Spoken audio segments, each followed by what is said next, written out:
If you've been dealing with dandruff and itchy scalp, dry, flaky scalp, this is the video that you need to watch so you can finally cure your dandruff for good. If you don't know me, my name is Angelica.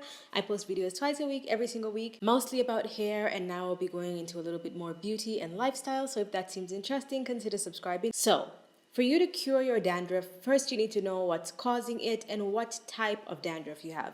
There are quite a few different types of dandruff and they require quite different treatments. So if you treat one type of dandruff with the other kind of dandruff treatment, you may actually make it worse. So what are the types?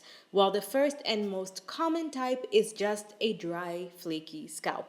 That is what I usually have, and it's because I naturally have dry skin, dry hair, which means I also naturally have a dry scalp. Now, how do I know that it's just dry skin? The flakes are extremely tiny. It kind of just looks like powder. It's not even more like a flake. I usually never have any flakes. It's mostly just a very powdery, like dirty substance, and where when you scratch your hair, it feels like, it's snowing a little bit. There's little white particles falling down, but you can't necessarily like pick up a whole flake of it. So this is actually one of the easiest type of dandruff to treat because it is just a dry scalp, right?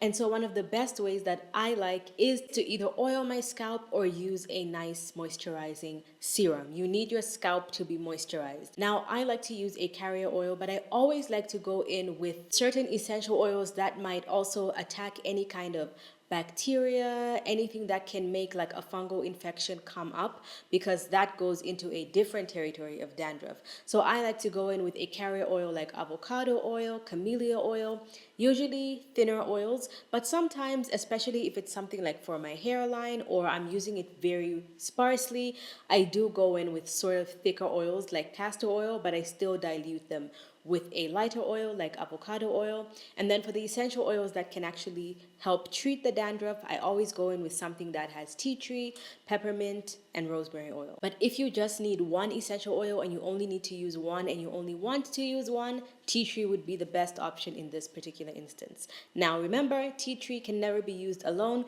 which is why I always dilute it into my other oil.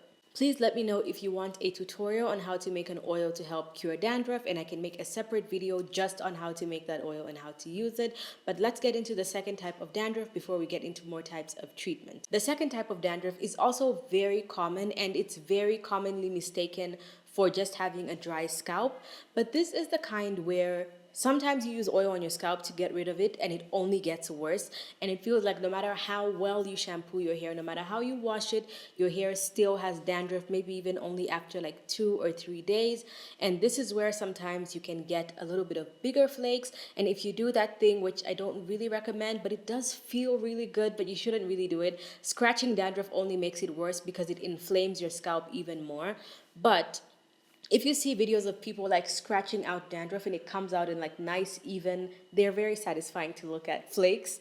That's most likely seborrheic dermatitis. And this is basically dandruff, but it is a fungal infection and it is caused by a fungus called Malassezia, which is very common on the scalp. It's also a little bit common on the skin as well. If you have a skin condition, it's the same type of fungi. This type of dandruff usually affects people that have a more oily scalp. So you might wonder why your hair is like oily but dry at the same time, how your scalp is oily but you've got so much dandruff, because we associate dandruff with dryness.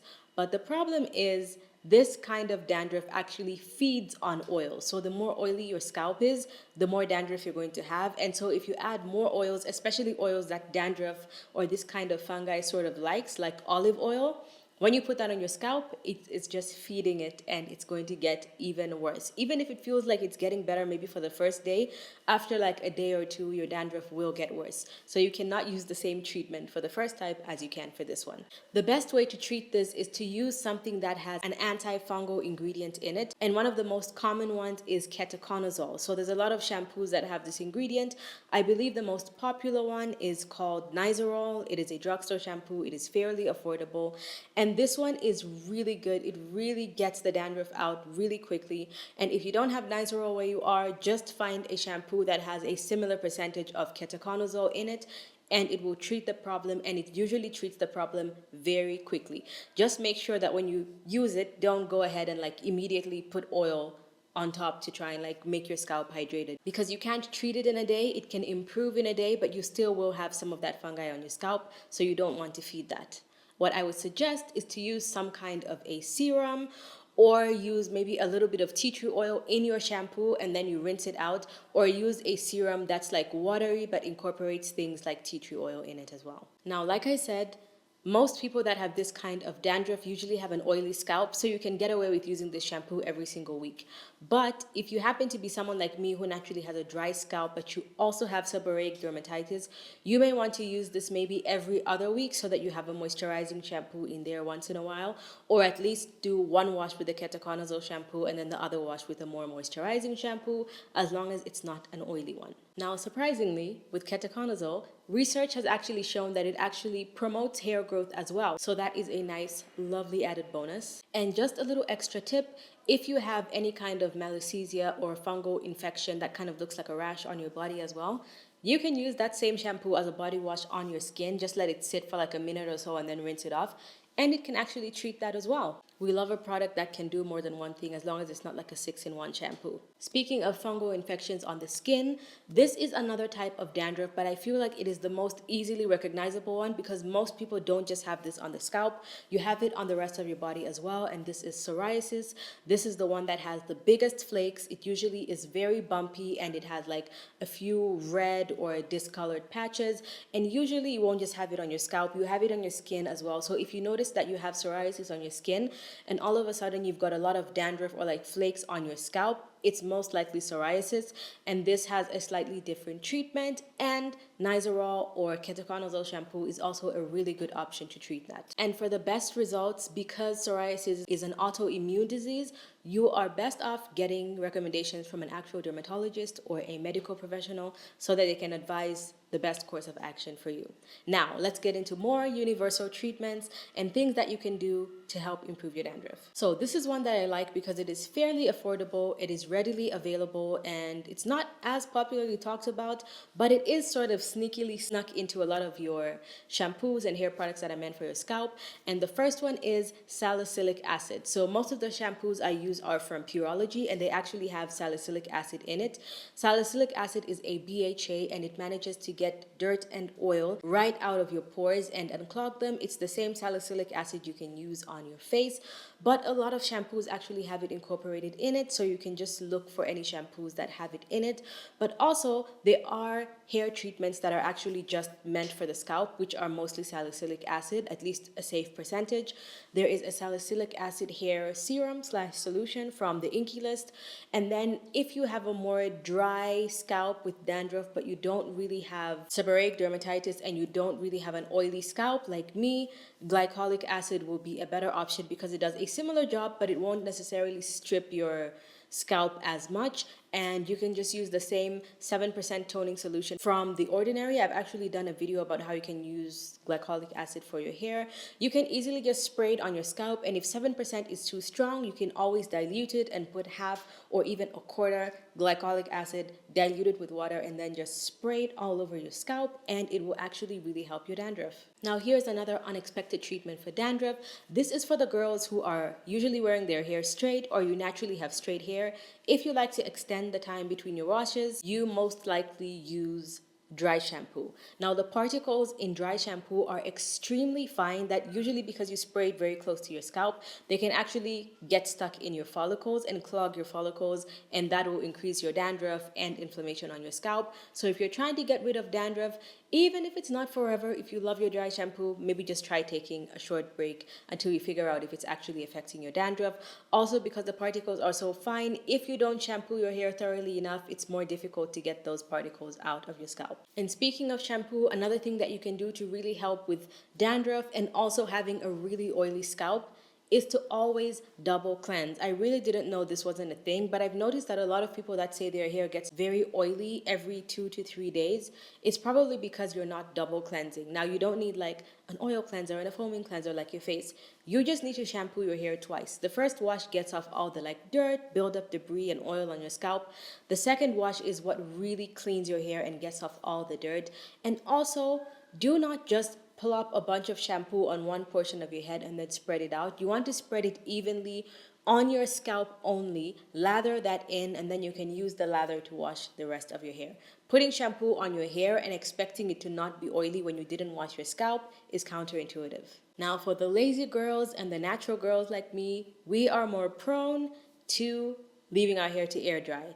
Now, air drying is good because obviously you're not adding any heat to your hair and you can just let it dry naturally. However, if your scalp is damp for a really long time or just for a couple hours, that can create a perfect environment for the growth of bacteria and fungi, and that can make your dandruff worse. So there's solutions, which is either dry your scalp quickly, even if your hair is remaining damp. If you can just go in with a blow dryer or sit under a hooded dryer, it doesn't have to be blazing hot, just enough to dry your scalp. Or if it's a hot day, just wash your hair like early in the day and make sure that it's completely dry by like midday, and never sleep with wet or damp hair because that will make your dandruff so much worse. Even though the moisture can feel like a little bit soothing, if your scalp is inflamed, it's gonna make everything worse. And now this next one is anecdotal, meaning I have found that it really helps me a lot. This product is not necessarily advertised as doing that, and this is LED light therapy or low-level laser therapy. I find that it works really well. I usually wash my hair only about once a week, and so when it gets closer to the end of the week, I start to get a little bit of dandruff in the form of a dry scalp if I don't oil my hair. However, when I use my LED treatment, I don't get any dandruff at all, even up to 10 days. So that has led me to think that it really does help prevent dandruff. Maybe it's because it constantly stimulates the scalp and your scalp just produces its natural oils, which is good for me because I don't have an oily scalp. I think that actually helps. And the one I use is from iRestore. I've also used one from Current Body, which is really good. I will link both of them in the description box below. And if there are any discount or coupon codes, I will link them as well. This is not sponsored, but you can also use any other FDA cleared or at least researched LED tool that will actually help, because some of them don't really do anything. So just make sure it's one that's actually been proven to be effective. And then another tip that is highly overlooked for dandruff is something that is almost all the time overlooked, because you see dandruff as a scalp problem, as a topical problem. You don't think of it as something that may be caused by something internal. And this is your diet. Your diet can actually really, really help your dandruff. And included in that diet is water, okay? If you're dry from the inside out, if your skin is super dry, your hair is super dry, it's probably because you're not hydrated from the inside out as well. So eat fruits that contain a lot of water, like, oranges, watermelon, any watery fruits, apples. And then when it comes to your water, of course, drink for whatever your size is. Usually 8 to 10 glasses is the average, or about 2 liters. And then when it comes to food, you need to eat foods that are high in protein, high in B vitamins, and also probiotics. So things like yogurt and fermented foods like kimchi, if you're into that. And now, if you feel like you've tried everything that I've mentioned and you still have such a severe case of dandruff, it is time for you to go and speak to a dermatologist, because there might be something else going on. They may be able to help you. But my guess is you probably haven't tried every single thing on this list, so maybe try that first and then go ahead and ask for more advice. Hit my face right there to subscribe if you didn't in the beginning. Watch this video right here if you'd like to see something different from me about hair growth. Thank you so much for watching, and I'll see you guys in my next one. Bye!